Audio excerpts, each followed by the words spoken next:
This NPR CEO, Catherine Maher, who was testifying to Congress, as many people are believing that she lied through her teeth, as people are making compilations of her saying this. I think our reverence for the truth might have become a bit of a distraction that is preventing us from finding consensus and getting important things done. You have 87 registered Democrats, not a single Republican in your editor board. I don't think, Madam Chair, they should get a penny of federal funds. I yield back.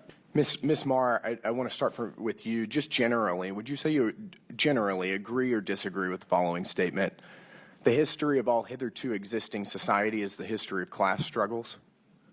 I would not say I agree with that, sir. You're not. That's good to hear. It's interesting because a lot of your thinking, as expressed by your public statements, is deeply infused with economic and cultural Marxism. Do you believe that America is addicted to white supremacy?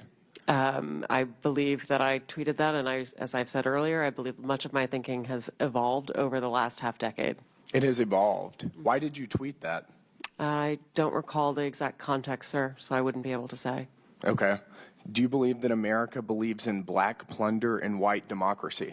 I don't believe that, sir. You tweeted that in reference to a book you were reading at the time, apparently, The Case for Reparations. I don't think I've ever read that book, sir. You tweeted about it. You said you took a day off to fully read The Case for Reparations. You put that on Twitter in January of 2020. Apologies, I don't recall that I did. Okay. I'd no doubt that your tweet there is correct, but I don't recall that. Okay. Do you believe that white people inherently feel superior to other races? I do not. You don't? You tweeted something to that effect. You said, I grew up feeling superior. Ha, how white of me. Why did you tweet that? I think I was probably reflecting on what it was to grow up in an environment where I had lots of advantages. It sounds like you're saying that white people feel superior. I don't believe that anybody feels that way, sir. I was just reflecting on my own experiences. Do you think that white people should pay reparations? I've never said that, sir. Yes, you did. You said it in January of 2020. You tweeted, yes, the North, yes, all of us, yes, America, yes, our original collective sin and unpaid debt, yes, reparations, yes, on this day. I don't believe that was a reference to fiscal reparations, sir. What kind of reparations was it a reference to? I think it was just a reference to the idea that we all owe much to the people who came before us. That's a bizarre way to frame what you tweeted. Okay, how much reparations have you personally paid?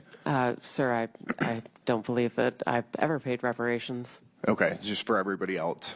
I'm not asking anyone to pay reparations. Seems to be what you're suggesting.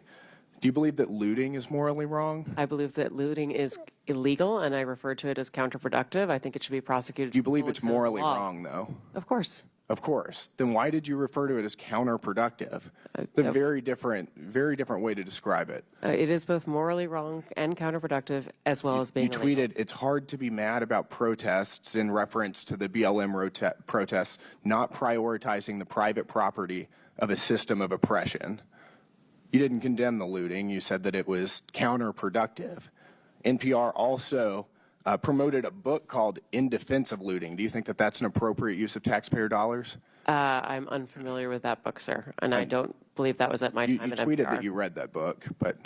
I don't believe that I did read that book, sir. Do you think that a few years ago, NPR educated America about, quote, the whole community of genderqueer dinosaur enthusiasts? Do you think that that's an appropriate use of tax dollars? I was not at NPR at the time, sir. That's not the question, though. Do you think that that's an appropriate use of our tax dollars? I think our tax dollars that we use are to be able to provide a wide range of I'll take that as a yes. You do believe that that's appropriate.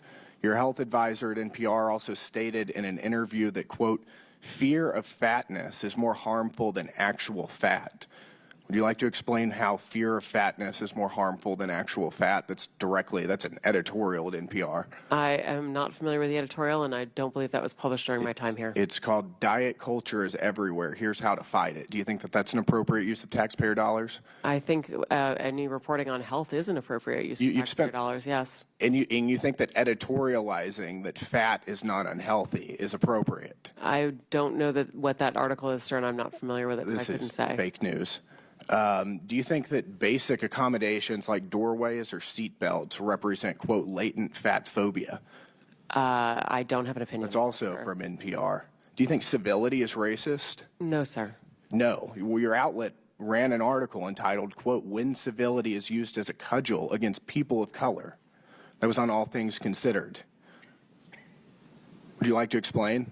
I'm not on the editorial side, sir. I'm not familiar with that story. You talk about how NPR is news. This is editorialization, and I'll read it. For many people of color in the United States, civility isn't so much social lubricant as it is a vehicle for containing them, preventing social mobility, and preserving the status quo. This is garbage.